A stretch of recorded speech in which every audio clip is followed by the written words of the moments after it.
السلام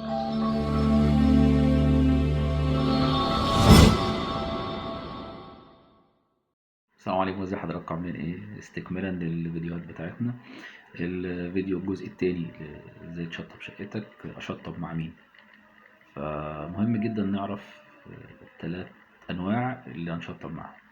اول حاجه مقاول، تاني حاجه مهندس تشطيبات، تالت حاجه مهندس ديكور. كل واحد فيهم غير التاني، كل واحد فيهم طبيعته غير التاني، امكانياته غير التاني، صفاته معلوماته غير التاني خالص. وبناء عليه حضرتك تختار حسب حضرتك عايز تعمل ايه بالظبط. فلو اتكلمنا عن اول فئة، فئة المقاول. المقاول يا جماعة بيكون حد مش خريج هندسة، بس عنده خبرة ومعاه صنايعي. اخد بال حضرتك؟ طيب الراجل الطيب ده امتى اتعامل معاه؟ اتعامل معاه لما يكون انا عندي حاجة معينة في دماغي عايز اعملها، والموضوع بسيط مش معقد، واقدر اتكلم معاه وهو يجيب الناس تنفذ اللي انا عايزه. تمام، دي اول فئة واول مرحلة واول ليفل في التشطيب. المقاول في نوعين من المقاولين. في مقاول بيتعامل بما يرضي الله،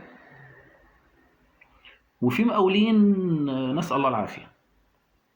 يبقى كل همه في الاول وفي الاخر ان انا اقدر اقلل من الخامه، اقلل، اجيب صنايعي مصنعاته قليله، او اشغل ناس باليوميه عشان يطلع لي مكسب اكتر، وهكذا. وده في ناس كده، وفي ناس شغاله بما يرضي الله. والله يا استاذ فلان، احنا هنعمل واحد اتنين تلاته، هنشتري خامات واحد اتنين تلاته، بناء عليه الموضوع هيتكلف قد كده. ففي كده وفي كده. طيب زي ما قلنا، انا في دماغي حاجه معينه عايز انفذها، ومش عايز الموضوع بالنسبه لي، عايز اعمل ابسط الامور. فممكن اجيب الراجل الطيب ده، بس انقي واحد، انتقي حد ذو سمعه طيبه، ناس مجرباه على ضمانه حد، وهكذا. متفقين؟ طيب نيجي للليفل الثاني او الاعلى، مهندس التشطيبات. مهندس التشطيبات بيكون يا جماعه مهندس مدني او مهندس معماري، راجل دارس، راجل فاهم، عارف كل بند من البنود يتعمل ازاي طبقا للمواصفات، ويستلمه ازاي من الصنايعي طبقا للمواصفات. راجل عارف المقاسات، عارف الليفلز، عارف الحاجات دي، راجل بروفيشنال. ودي فئة محترمة جدا، ومن الناس اللي الواحد برضو بيرشحها في الشغل. طيب الفئة الثالثة أعلى شوية، هو مهندس الديكور.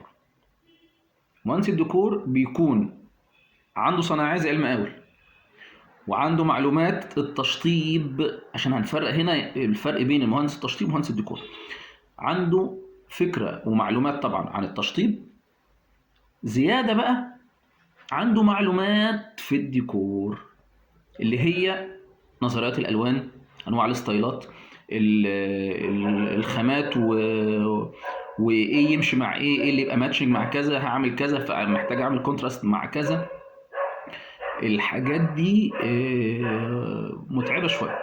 يعني انا خريج مدني، علشان اعمل لنفسي ابجريد من اني اكون مهندس مدني لمهندس ديكور، انا درست حاجات كتير جدا ملهاش دعوه خالص بدراستي في الكليه. العفش وانواعه، مقاساته، ابعاده، نظريات الالوان، نظريات توزيع الالوان 60 30 10، نظريات الستايلات، ستايل كذا ستايل كذا ستايل كذا، وده يستخدم فيه وده يستخدم فيه وده يستخدم فيه.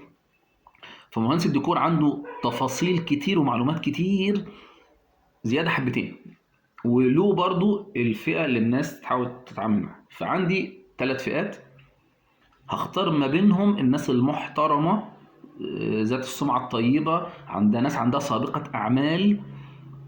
تمام، ناس او حد مجرب الشخص الفلاني وبيزكيه مثلا، او بيقول لك ده كذا وده كذا.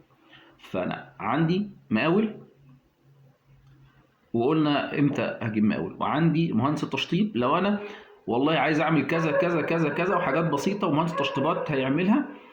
ومش عايز حد يتدخل لي في الديكور بقى، انا بقى هتصرف واعمل وما حدش يتدخل لي في ده. التعامل مع مهندس الديكور اللي هو اعلى فئة في الجانب العلمي في المجال بتاعنا، اكتر واحد عنده معلومات، وفي نفس الوقت ده بقى اللي هو ايه، بتسلم له دماغك وتقول له اتصرف. انا ما اعرفش. فبيبدأ مرحلة مهندس الديكور مع حضرتك من بعد التعاقد طبعا، لأهم نقطة، نقطة الديزاين، زي ما هنتكلم في الفيديو الجاي إن شاء الله عن الديزاين. والموضوع الديزاين أنا هاخد حضراتكم كده في مفاجأة كده إن شاء الله في المكان اللي أنا دايما بقعد فيه لما أكون بجيب الكونسبت بتاع الديزاين بتاعي. ف بيقعد مع العميل مهندس الديكور وبيفهم منه كل حاجة، وبناء عليه بيرسم تصور كامل. اللي هو العميل بيجيب بس شنطة هدوم بس. في ناس والله مهندسين ديكور بتوصل مش بس لدرجة الفرش، لا، والأجهزة بيجيب الأجهزة والجهاز الفلاني أبعاده إيه ومناسيبه إيه وأشكاله إيه. يا جماعة في حاجات في الديكور محدش تخليها معقدة إزاي. أنا عشان أختار شاشة تلفزيون ليها معادلات. مش أنا هجيب يا جماعة شاشة كذا وخلاص ومقاس كذا وخلاص.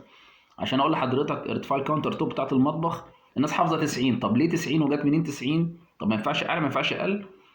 الحاجات دي كلها هنتكلم فيها ان شاء الله بالتفصيل، عشان مش عايز اطول حضراتكم، الفيديو ده طويل شويتين معلش. بس كنت حابب اطلع بيه مع حضراتكم بخلاصه الكلام. ان اولا ما ينفعش اشطب لوحدي. ثانيا علشان اشطب هشطب مع مين؟ في 3 فئات معايا: في مقاول، في مهندس تشطيب، في مهندس ديكور. الفرق بينهم في عجالة كده: المقاول راجل طيب، راجل محترم، فاهم في المجال، بس هو مش خريج هندسة، معاه صنايعية، معاه دولاب صنايعية كامل، هيجي ينفذ لحضرتك اللي انت عايزه بما يرضي الله، ويقول لك حسابه قد كده. طيب النوع الثاني بيكون مهندس التشطيب. مهندس التشطيبات ده مهندس راجل خريج هندسه، فاهم، عارف المواصفات، يعرف ازاي اعمل البند وازاي استلم البند، لغايه ما اسلمك الشقه لغايه الدهان يقول لك اتفضل افرش. مهندس الديكور ده اللي بيكون فاهم بقى في تفاصيل الالوان، يقول لك لا هنا تجيب كنبه لونها كذا، ما تجيبش كنبه لونها كذا، هنا لا، هنا ما ينفعش تحط كذا، هنا ينفع تحط ورق حائط، هنا ما ينفعش تحط ورق حائط، هنا ينفع تحط طابلو، ما ينفعش تحط طابلو. دي المعلومات الزياده اللي عند مهندس الديكور. هاجي اتعاقد معاهم، اخلي بالي في التعاقد. كل زي ما بيقولوا كل شيخ وليه طريقه. زي ما بيقولوا يعني. فكل مهندس وهو هيحدد لك هو بيتعامل ازاي. ما ينفعش اقول له ايه، لا انا عايزك تعملها لي بطريقه فلانيه. مفيش الكلام ده، مفيش الكلام ده. كل واحد طبعا ما دام حضرتك اللي رايح لفلان، يبقى فلان اللي يقول لحضرتك انا بتعامل بالطريقه الفلانيه.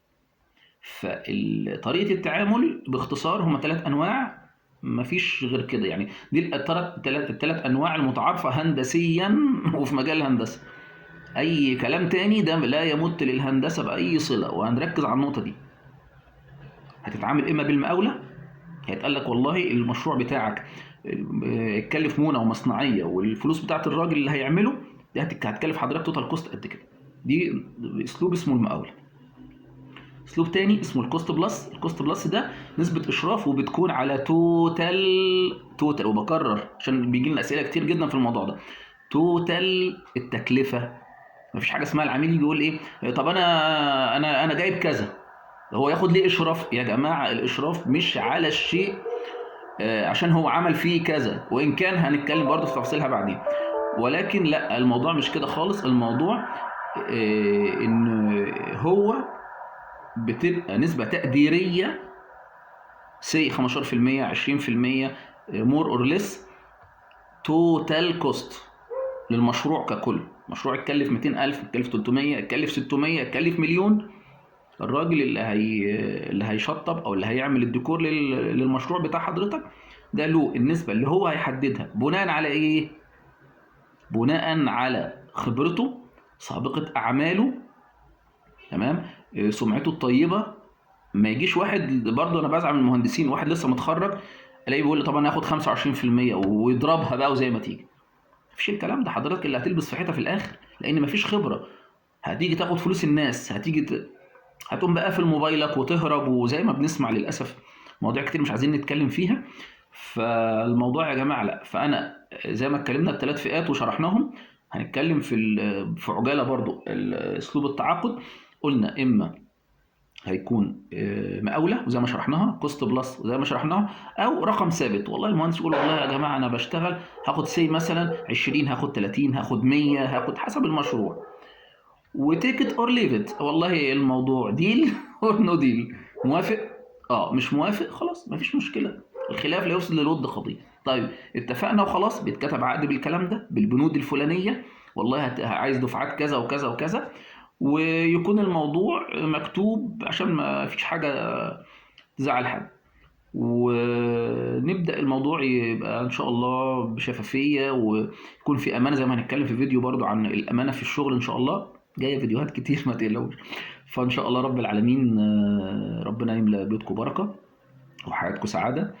وسامحوني الفيديو طويل، بس أنا يعني الفيديوهات دردشة أكتر منها كلام واحد اتنين تلاتة يعني زي ما حضراتكم شايفين. فربنا إن شاء الله يكرم حضراتكم، وإن شاء الله ميعادنا مع الفيديو اللي جاي. وإزاي تشطب شقتك. سلام عليكم.